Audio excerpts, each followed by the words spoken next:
नमस्कार। Shri MD करनावत high school Palanpur द्वारा चालता ऑनलाइन शिक्षण वर्गों में धोरण 11 कॉमर्स सर्वे विद्यार्थी भाई बहनों स्वागत। विद्यार्थी भाई बहनों, आज आपणे विषय नामाना मूल तत्वों भाग 2 एनु प्रकरण नंबर 5 भणी रह्या छीए। धंधाकीय एकमोना नाणाकीय के हिसाबी पत्रको एनु लेक्चर नंबर 3 आज आपणे शीखी रह्या छीए। पहला लेक्चर नी अंदर वार्षिक हिसाबो अंगे थियरिकल बाबतोनी चर्चा करी अने व्यापार खाताना नमूनानी चर्चा करी। लेक्चर नंबर 2 नी अंदर नफा नुकसान खातानो अर्थ अने नमूनो अने पाका सरियानो अर्थ अने नमूनो एनी आपणे विशद चर्चा करी। आज आपणे बहु महत्वना मुद्दानी चर्चा करीशुं। विविध हवाला एनी हवाला नोंधो अने दरेक हवालानी बेस। विद्यार्थी मित्रों, आपणे दाखलानी रकमनो काचुं सरवैયું આપેલું હોય અને કાચા સરિયાના નીચે વધારાની માહિતી આપેલી હોય, તો કાચા સરિયામાં જે વિગતો આપેલી હોય એની દરેકની એક અસર થાય અને કાચા સરિયાના નીચે જે વધારાની વિગતો આપેલી હોય એને હવાલા કહેવાય અને દરેક હવાલાની વાર્ષિક હિસાબોમાં બે અસર આપવામાં આવે છે। કાચા સરિયાની વિગતની એક અસર અને હવાલાની વિગતની બે અસર। પરંતુ કાચા સરિયાની અંદર ગર્ભિત હવાલો આપ્યો હોય, દાખલો ગણીશું એટલે આપણે એની સ્પષ્ટતા ફરીથી કરીશું। ગર્ભિત હવાલો આપ્યો હોય તો એની બે અસર અપાય, પણ ગર્ભિત હવાલો કાચા સરિયામાં ન આપ્યો હોય તો કાચા સરિયાની વિગતની એક જ અસર वार्षिक हिसाबों आपवामां आवे छे। आजे आपणे हवाला विषय शीखवाना छे। तो सौथी पहेला प्रश्न ए थाय के हवालो एटले शुं, एनी व्याख्यानो आपणे ख्याल होवो जोईए। हवालो एटले शुं, अंग्रेजीमां एडजस्टमेंट कहेवाय। तो सामान्य रीते हवालानो अर्थ आ रीते आपी शकाय के हिसाबी वर्षना अंते हिसाबी ચોપડામાં અમુક વિગતો નોંધવાની બાકી હોય તેને હવાલો કહે છે। ફરી, હિસાબી વર્ષના અંતે હિસાબી ચોપડામાં અમુક વિગતો નોંધવાની બાકી હોય તેને હવાલો કહે છે।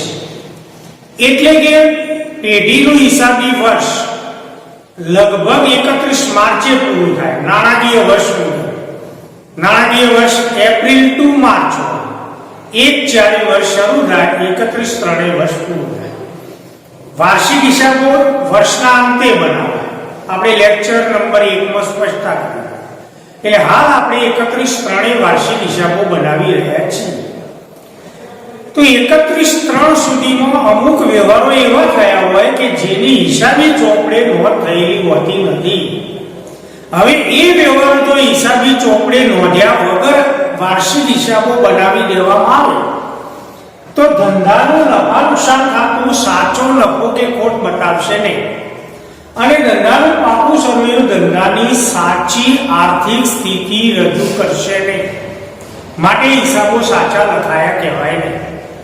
માટે આ વિગતો એટલે હવાલા એની અસર નફા નુકસાન ખાતામાં, વેપાર ખાતામાં અને પાકા સરિયામાં આપવામાં આવે છે અને પછી વાર્ષિક હિસાબો બનાવ્યા બાદ ધંધાનો નફો ખોટ નક્કી કરવામાં આવે છે। તો જે નફો ખોટ સાચો નફો કે ખોટ આવશે અને એ જ પાકું સરવૈયું ધંધાની સાચી આર્થિક સ્થિતિ રજૂ કરશે। તો ફરી હવાલો એટલે શું, તો હિસાબી વર્ષના અંતે અમુક વિગતો કે અમુક હિસાબી બાબતો હિસાબી ચોપડામાં નોંધવાની બાકી હોય તેને હવાલો કહે છે। અને હવે આગળ આપણે સમજીએ કે હવાલા નોંધ કોને કહેવાય। તો એની વ્યાખ્યા કે હવાલાની અસર આપવા માટે જે નોંધ લખવામાં તેને હવાલા નોંધ કહે છે। ફરી એક વખત, હવાલાની અસર આપવા માટે જે નોંધ લખવામાં આવે તેને હવાલા નોંધ કહે છે। ખાસ આ નોંધની ચેપ્ટર આપણે ભાગ 1 ની અંદર ભણ્યા હતા, એમાં નાનો મુદ્દો આવતો, ખાસ આમદનમાં નોંધાતા વ્યવહાર, એમાં ધંધાની શરૂઆતની નોંધ, ખાતાની ફેરબદલીના વ્યવહારો, અમુક વ્યવહારો કે જેના માટે ખાસ પેટા નોંધ રાખેલી ન હોય, એટલે કે અન્ય પેટા નોંધોમાં ન સમાતા હોય એવા વ્યવહાર, ભૂલ સુધારણા નોંધ, આખર નોંધ અને છેલ્લો મુદ્દો હતો હવાલા. આ 6 પ્રકારના વ્યવહારો ખાસ આમદના ચોપડામાં લખાય. તો હવાલાની અસર આપવા માટે જે નોંધ લખવામાં આવે તેને હવાલા નોંધ કહે છે. આપણે હવાલાની નોંધ સહિત ચર્ચા કરવાના છીએ. અને હવાલા નોંધ લખ્યા પછી વાર્ષિક હિસાબોમાં એની હિસાબી અસર આપવામાં આવે છે. દરેક હવાલાની 2 અસર થાય. એક અસર વ્યાપાર કે નફા નુકસાન ખાતામાં થાય અને બીજી અસર પાકા સરિયામાં થાય. દરેક હવાલાની 2 અસર થાય. એમાં એક અસર વ્યાપાર કે નફા નુકસાન ખાતામાં, એટલે કાં તો વ્યાપાર ખાતામાં થાય અને કાં તો નફા નુકસાન ખાતામાં થાય, અને બીજી અસર હંમેશા પાકા સરિયામાં થાય. એટલે દરેક હવાલાની બીજી અસર પાકા સરિયા અને એક અસર વ્યાપાર ખાતામાં કે નફા નુકસાન ખાતામાં થાય. તો આજે આપણે જુદા જુદા હવાલાની અસર સમજીશું. આ ચેપ્ટર વિદ્યાર્થી મિત્રો ખૂબ અગત્યનું છે.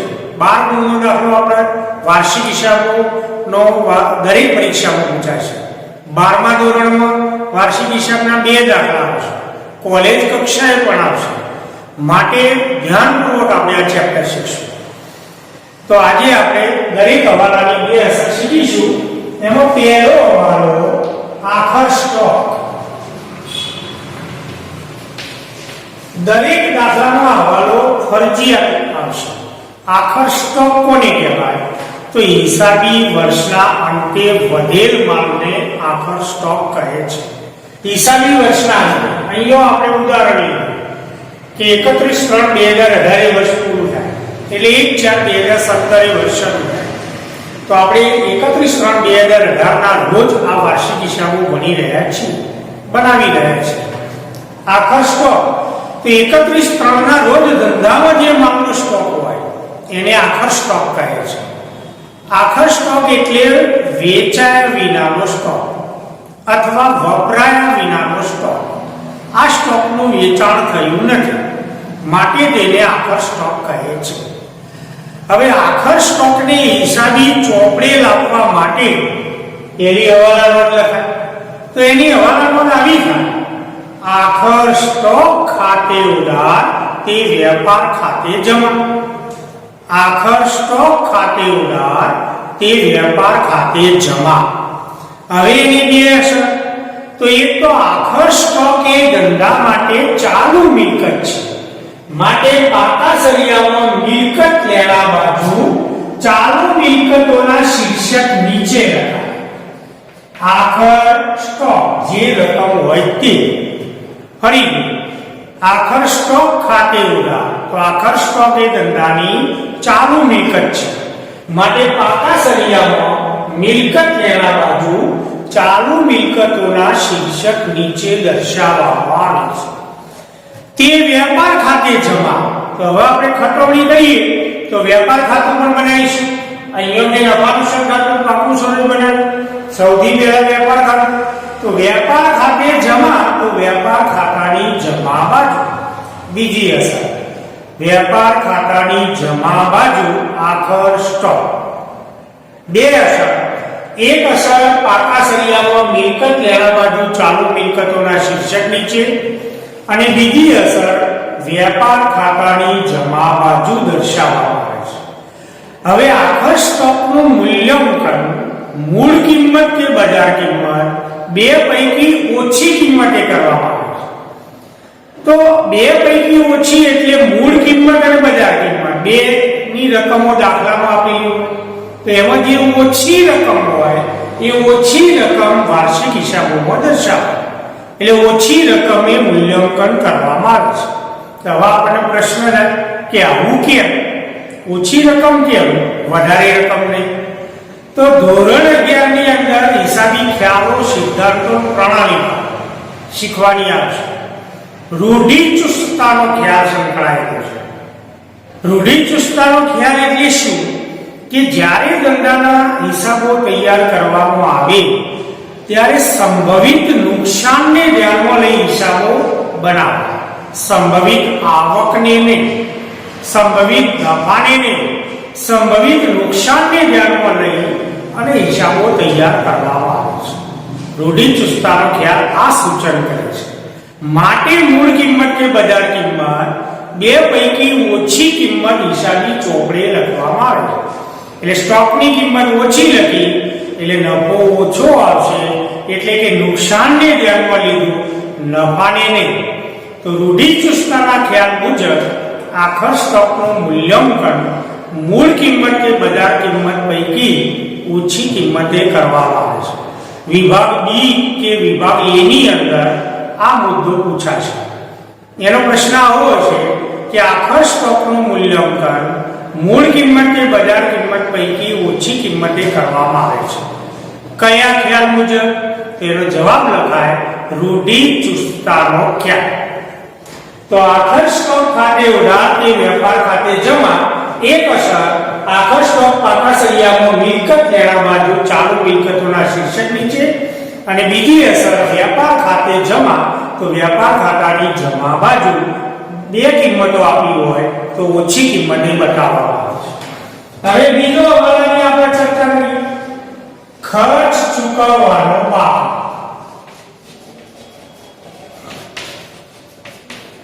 ખર્ચ ચૂકવવાનો બાકી.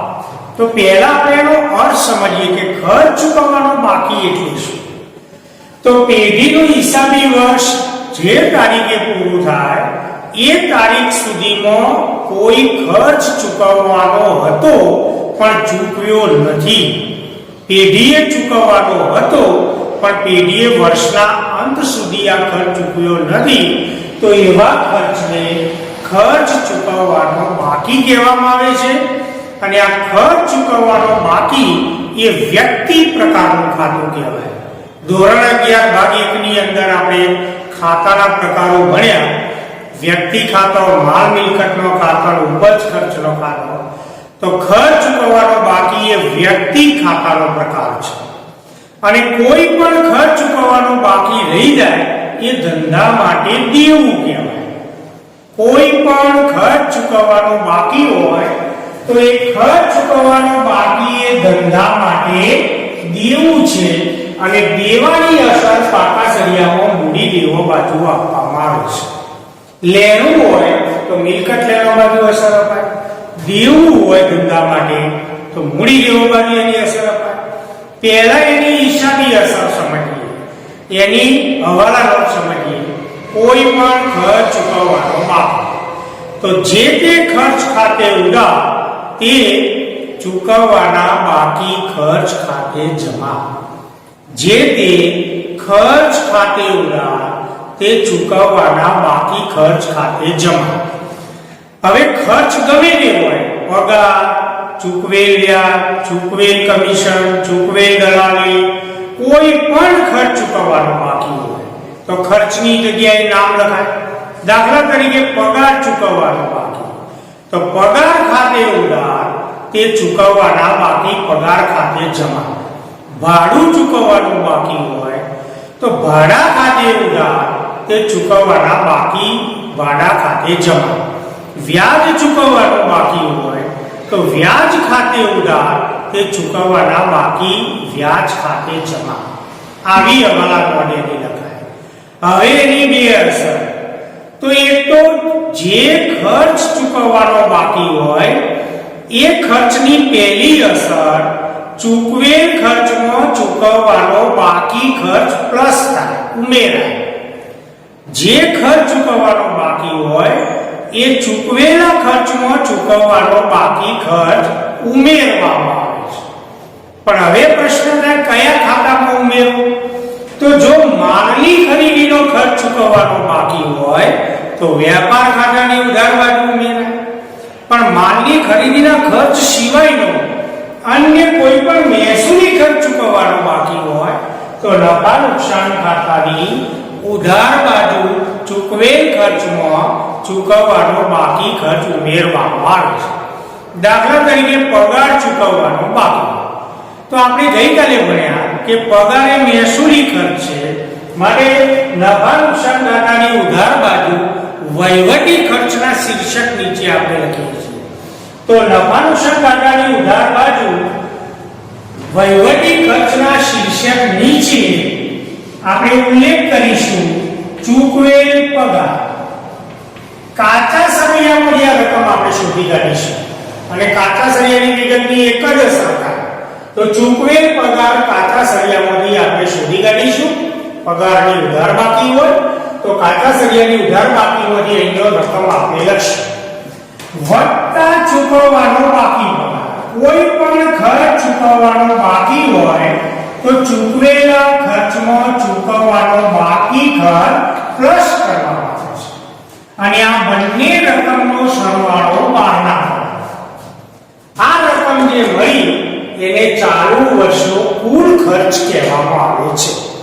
દાખલા તરીકે કાચા સરિયામાં ચૂકવેલો પગાર 10,000 અને હવાલામાં એમ કે પગાર ચૂકવવાનો 2,000 બાકી છે.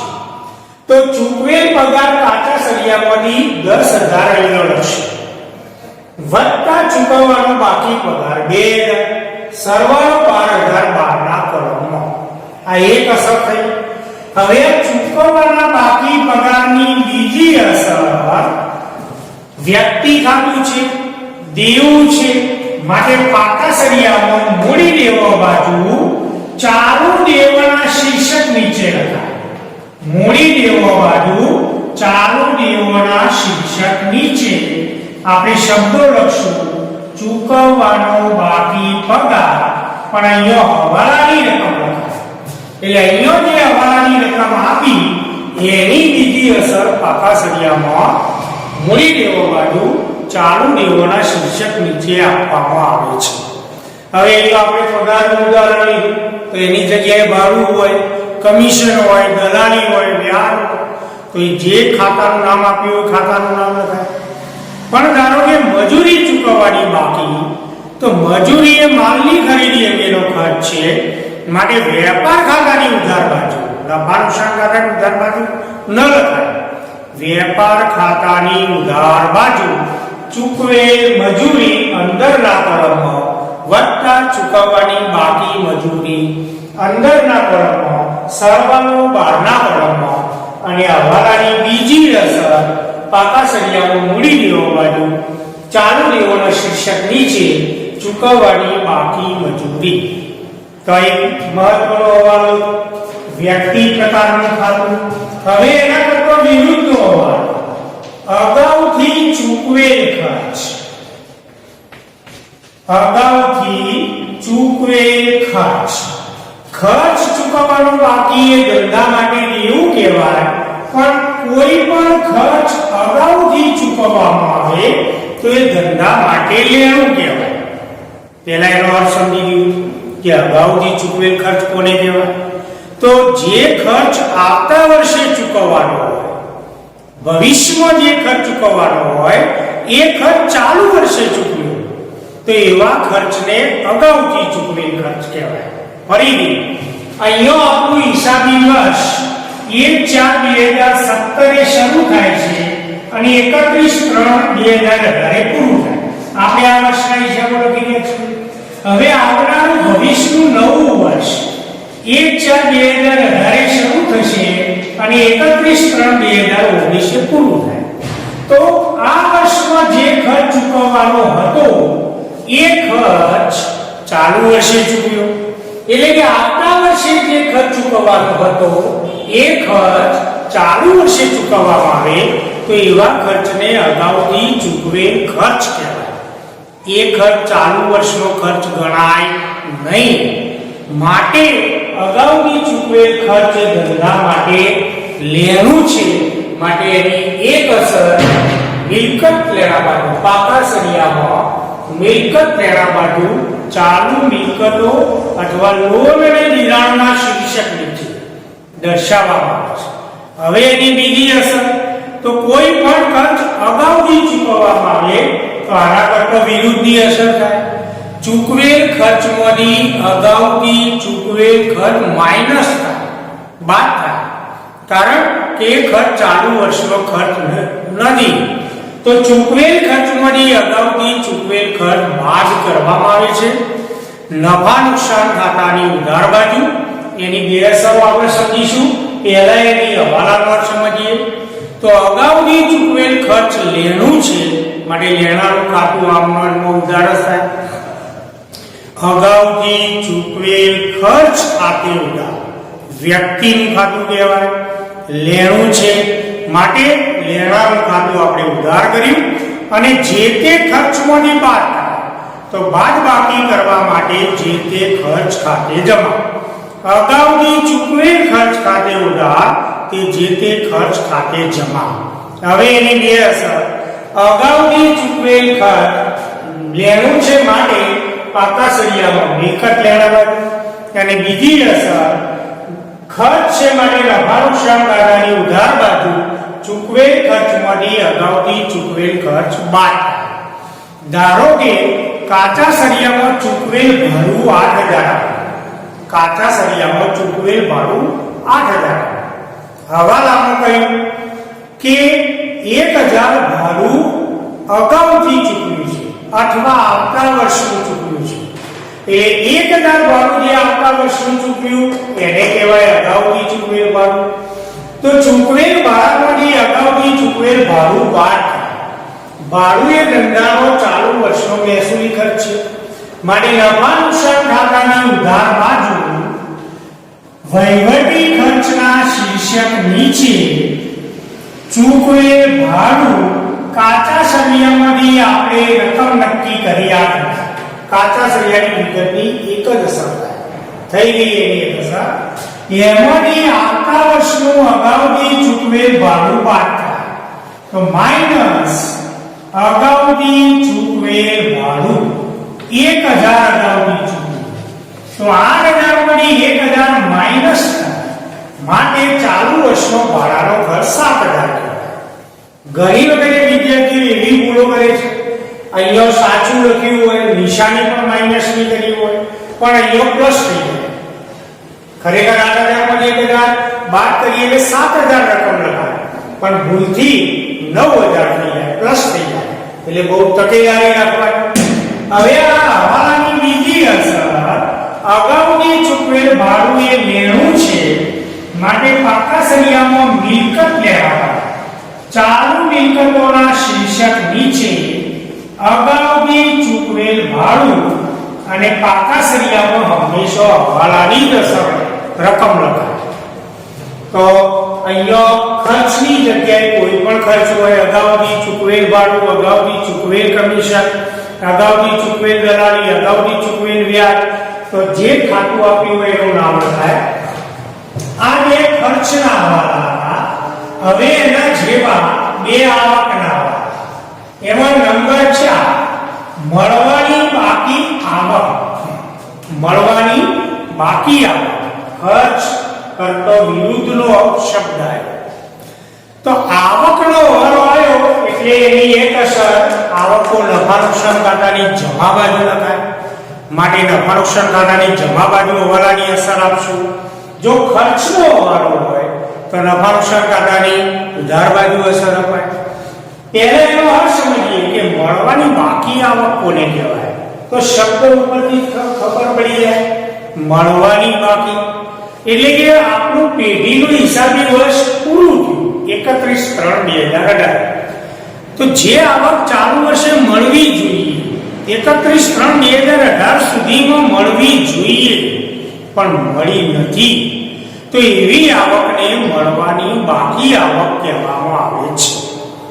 વર્ષ પૂરું થાય, જે આવક ચાલુ વર્ષે મળવી જોઈએ પણ વર્ષ પૂરું થાય ત્યાં સુધી આવક મળી નથી, માટે એવી આવકને મળવાની બાકી આવક કહેવાય. અને મળવાની બાકી આવક વ્યક્તિ પ્રકારનું ખાતું કહેવાય અને આવક મળવાની બાકી છે માટે તેને લેણું કહેવાય. અને લેણું છે માટે એક અસર પાકા સળિયામાં મિલકત મેળવવાની અને બીજી અસર આવકોની બીજી અસર નફા નુકસાન ખાતાની જમા બાજુ લખાય. બધા ખર્ચા ઉધાર બાજુ અને આવકો જમા બાજુ લખાય. હવે એની હવાલા આપણે સમજીએ. સળિયામાં જે આવક મળી હોય એની જમા બાકી આપેલી હોય અને હવાલામાં મળવાની બાકી આવક વિશે સૂચના આપી હોય તો એની પહેલી અસર નફા નુકસાન ખાતાની જમા બાજુ મળેલ આવકમાં મળવાની બાકી આવક ઉમેરવામાં આવે છે. મળેલ આવકમાં મળવાની બાકી આવક ઉમેરવામાં આવે છે. તો નફા નુકસાન ખાતાની જમા બાજુ મળેલ આવક કાચા સળિયામાંથી આપણે શોધી કાઢીશું. આવકોની જમા બાકી હોય માટે કાચા સળિયામાં જમા બાકીની રકમ મળશે અને કાચા સળિયાની વિગતની એક જ અસર થાય માટે નફા નુકસાન ખાતાની જમા બાજુ મળેલ આવકમાં મળવાની બાકી આવક ઉમેરાય કારણ કે આવક ચાલુ વર્ષની છે માટે મળવાની પ્લસ મળવાની બાકી આવક સરવાળો બહારના પર અહીંયા જે રકમ મળી એ ચાલુ વર્ષની આવક કહેવાય અને આ હવાલાની બીજી અસર મળવાની બાકી આવક વ્યક્તિ પ્રકારનું ખાતું કહેવાય લેણું કહેવાય માટે પાકા સળિયામાં મિલકત લેણા બાજુ ચાલુ મિલકતોના શીર્ષક નીચે દર્શાવવામાં આવે છે. હવે અહીંયા આવકની જગ્યાએ ના હોય વ્યાજ મળવાનું બાકી, કમિશન મળવાનું બાકી, શેરનું ડિવિડન્ડ મળવાનું બાકી, દલાલી મળવાની બાકી, કોઈ પણ આવક મળવાની બાકી હોય, દાખલા તરીકે ડિવિડન્ડ મળવાનું બાકી, તો નફા નુકસાન ખાતાની જમા બાજુ મળેલ ડિવિડન્ડ કાચા સળિયાને શોધી કાઢવા અંદર નાખવા એની એક અસર થઈ ગઈ વત્તા મળવાનું બાકી ડિવિડન્ડ હવાલામાંથી મળશે. સરવાળો બહારના કોળમમાં આ રકમને ચાલુ વર્ષની ડિવિડન્ડની આવક કહેવાય અને દરેક હવાલાની બીજી અસર પાકા સળિયામાં લેણું છે માટે મિલકત લેણા બાજુ ચાલુ મિલકતો લોન અને ધિરાણના શીર્ષક નીચે મળવાનું બાકી ડિવિડન્ડ પણ દરેક હવાલાની બીજી અસર પાકા સળિયામાં આપીએ તો હવાલાની રકમ લખાય, સરવાળાની કે બાદબાકી કર્યા પછીની રકમ લખાય નહીં. હવે એના વિરુદ્ધનો હવાલો નંબર 5 આવકનો અગાઉથી મળેલા શબ્દ ઉપરથી જ ખબર પડી જાય કે અગાઉથી મળેલી આવક કોને કહેવાય તો શબ્દ આવ્યો અગાઉથી મળે એટલે જે આવક આવતા વર્ષે મળવી જોઈએ. ધારો કે આવતું વર્ષ 1/4/2018 શરૂ થાય 31/3/2019 પૂરું થશે તો આ વર્ષમાં જે આવક મળવી જોઈએ એ આવક ચાલુ વર્ષે મળી 1/4/2017 થી 31/3/2018 સુધીમાં મળી. આ વર્ષે મળવા જોઈએ આવતા વર્ષે તો એવી આવકને અગાઉથી મળેલી આવક કહેવાય અને કોઈ પણ આવક અગાઉથી મળે તો એ ધંધા માટે દેવું કહેવાય અને દેવું છે માટે એની એક અસર પાકા સળિયામાં મૂડી દેવામાંથી અપાય અને બીજી અસર આવકનો હવાલો છે માટે નફા નુકસાન ખાતાની જમા બાજુ આના કરતા વિરુદ્ધની અસર મળેલ આવકમાંથી અગાઉથી મળેલી આવક બાદ કારણ કે ચાલુ વર્ષની આવક ગણાતી નથી તો એક અસર નફા નુકસાન ખાતાની જમા બાજુ મળેલ આવક કાચા સળિયામાંથી શોધી કાઢીશું. આવકની જમા બાકી હોય એની કાચા સળિયાની એક અસર થાય માટે એની એક અસર થઈ ગઈ અને એમાંથી અગાઉથી મળેલી આવક બાદ થાય માઈનસ અગાઉથી મળેલ આવક. હવે એનો બાદ બાકી થાય તો આ રકમ મળ્યા રકમ બાદ કરીએ તો ચોખ્ખી રકમ બહારના કોલમમાં. હવે હવાલાની આ બીજી અસર પાકા સળિયામાં થાય અગાઉથી મળેલી કોઈ પણ આવક ધંધા માટે દેવું કહેવાય માટે પાકા સળિયામાં મૂડી દેવા બાજુ ચાલુ દેવોના શીર્ષક નીચે અગાઉથી મળેલ આવક અને અહીંયા હવાલાની રકમ. દાખલા તરીકે ઉદાહરણ લઈએ કે કાચા સળિયામાં વ્યાજ આપી 6000 અને હવાલામાં સૂચના આપી કે 500 રૂપિયા વ્યાજના અગાઉથી મળેલા છે તો કાચા સળિયામાં જે વ્યાજ આપે મળેલ વ્યાજ કહેવાય. માટે અહીંયા શબ્દ લખશું મળેલ વ્યાજ. રકમ એની લખશું કાચા સળિયાની 6000. એની એક અસર થઈ ગઈ. હવાલામાં અગાઉની મળેલ વ્યાજ શબ્દ આપ્યો માટે આપણે લખશું માઈનસ અગાઉની મળેલ વ્યાજ 500 રૂપિયા. તો 6000 માંથી 500 બાદ કરીએ તો 5500 રૂપિયા બહારના ક્રમમાં આ ચાલુ વર્ષની સાચી આવક કહેવાય. કુલ આવક મળી 6000 પણ એમાં 500 આવતા વર્ષના આ સાલ મળ્યા. આ ચાલુ વર્ષની આવક ગણાય નહીં. માટે 6000 માંથી 500 બાદ કર્યા માટે ચાલુ વર્ષની સાચી આવક 5500. અને આની બીજી અસર અગાઉની મળેલ આવક ધંધા માટે દેવું છે માટે એનો શબ્દ લખીશું અગાઉની મળેલ વ્યાજ અને એનો હવાલાની રકમ લખાય 500 રૂપિયા. તો મિત્રો આ બે ખર્ચના આ બે આવકના હવાલા લગભગ દરેક દાખલાની અંદર એક હવાલો આવશે. આ બે હવાલા પણ આવે અથવા બે માંથી એક આવશે. આ બે આવકના હવાલા આવે અથવા બે માંથી એક આવશે. એટલે આ હવાલા ખાસ તૈયાર કરવા. ત્યાર પછી એક છેલ્લે નવો એક હવાલો લઈએ ઘસારો. ડેપ્રિસિએશન કહેવાય અંગ્રેજીની અંદર. ભાગ 2 ની અંદર આપણે આખું એનું ચેપ્ટર ભણવાના છીએ ઘસારાના હિસાબે. થોડી પ્રાથમિક બાબતો કહી દઉં કે ઘસારો સ્થિર મિલકતોને લાગે છે અને દ્રશ્ય મિલકતોને લાગે છે.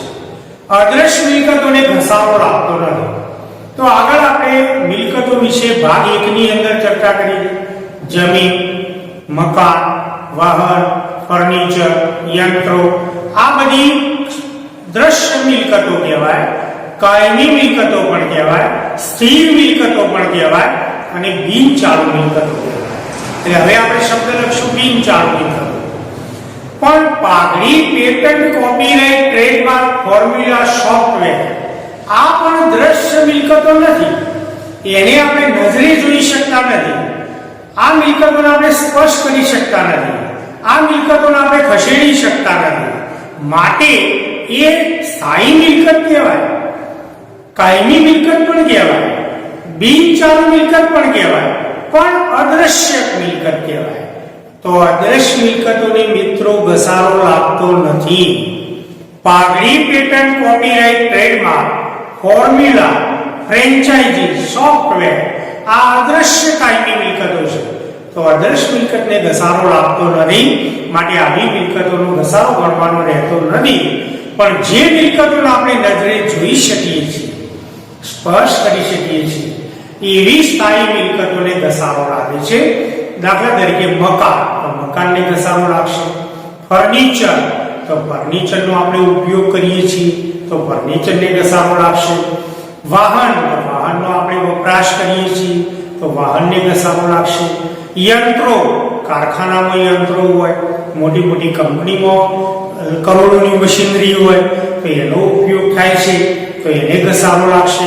પણ મિત્રો એક સમજવાલાયક મુદ્દો ઘસારાના હિસાબોમાં આવશે કે જમીન, તો જમીન એ કાયમી મિલકત કહેવાય, દ્રશ્ય મિલકત પણ કહેવાય, સ્થાયી મિલકત પણ ગણી શકાય, બિનચાલુ મિલકત પણ કહેવાય.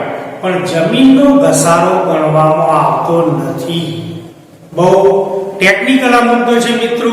ભવિષ્યમાં પણ તમને અભ્યાસમાં ઉપયોગી બનશે કે જમીનને કાયમી મિલકત કહેવાય પણ જમીનનો ઘસારો ગણવામાં આવતો નથી. એનું કારણ શું?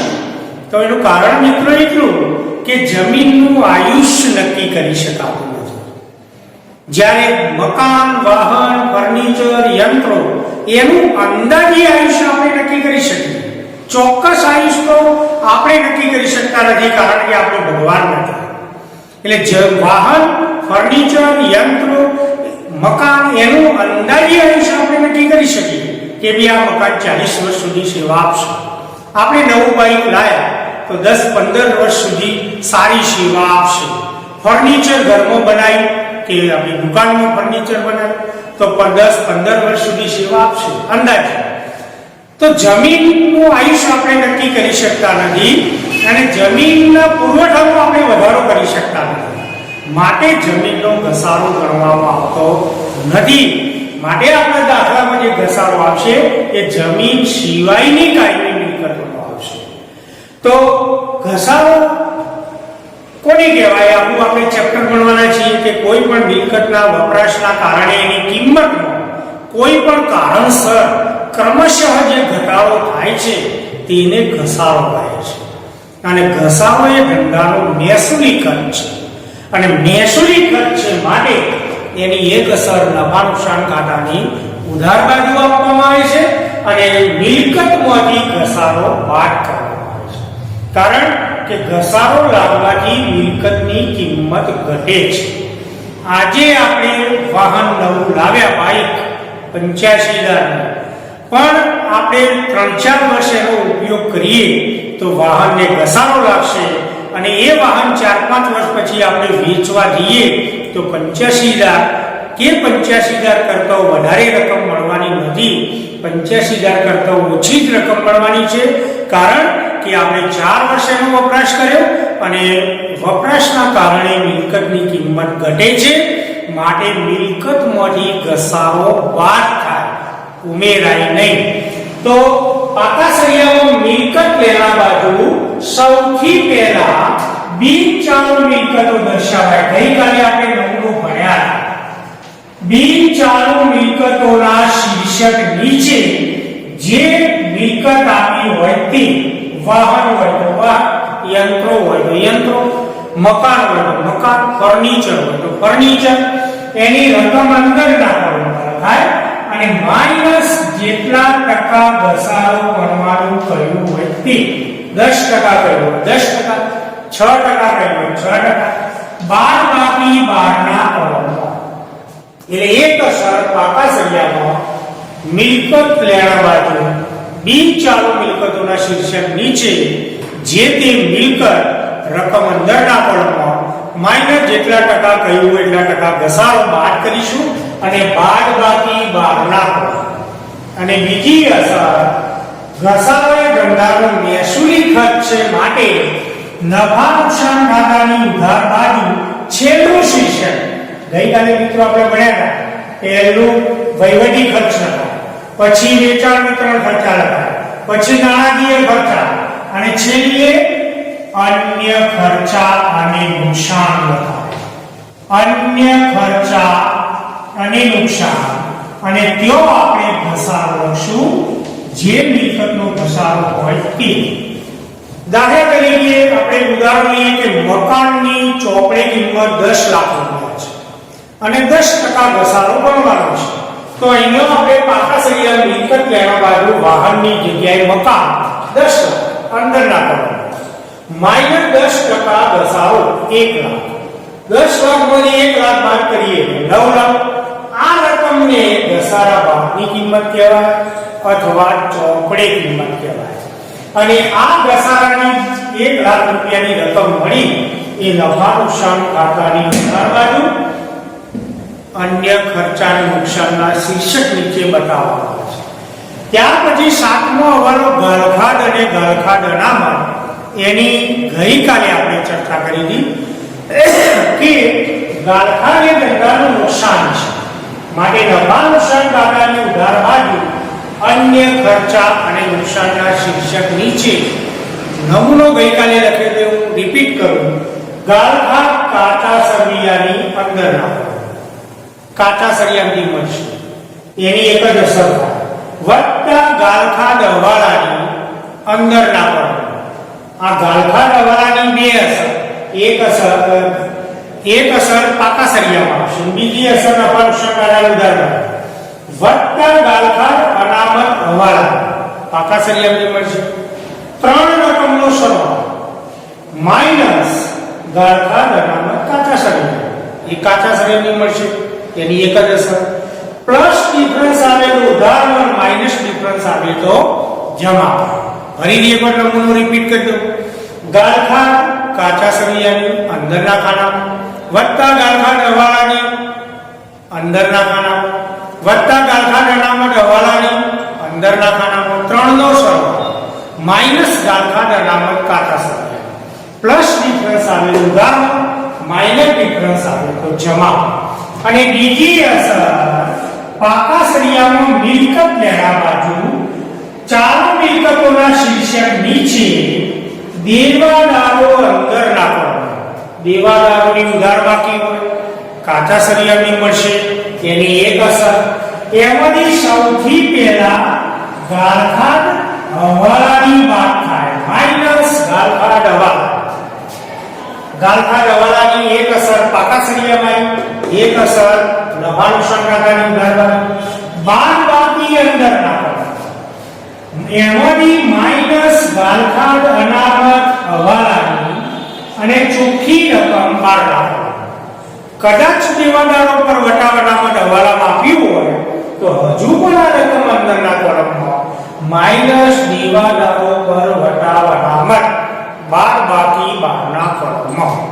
તો આ પ્રમાણે ગાળખાદ અનામત દેવાદારો પર વટાવટામાં એની બે અસર આપવામાં આવે છે. મિત્રો આ નમૂનો પણ વ્યવસ્થિત તૈયાર કરજો અને આ નમૂનો પણ વ્યવસ્થિત તૈયાર કરજો. લગભગ મોટા ભાગના દાખલાઓની અંદર આ હવાલો પૂછાશે. તો મિત્રો આજે આપણે લેક્ચર નંબર 3 ની અંદર હવાલા દરેક હવાલાની વાર્ષિક હિસાબોમાં બે અસર, એની ડિટેલ્સમાં નમૂના સહ અને ઉદાહરણ સહ ચર્ચા કરી. પાઠ્યપુસ્તકમાં સુવ્યવસ્થિત રીતે સમજૂતી આપેલી છે. દરેક હવાલાની હવાલાનો અને વાર્ષિક હિસાબોમાં બે અસર આપેલી છે. વ્યવસ્થિત રીતે અભ્યાસ કરજો. અને હવે પછી આપણું લેક્ચર નંબર 4 આવશે ત્યારે એક દાખલાનું ગણન કાર્ય કરીશું. તો આ સાથે આજનું આપણું લેક્ચર નંબર 3 પૂર્ણ કરીએ છીએ. સ્વસ્થ રહેજો, સલામત રહેજો અને સમયનો સદુપયોગ કરી અને દરેક વિષયની તૈયારી કરતા રહેજો. ધન્યવાદ.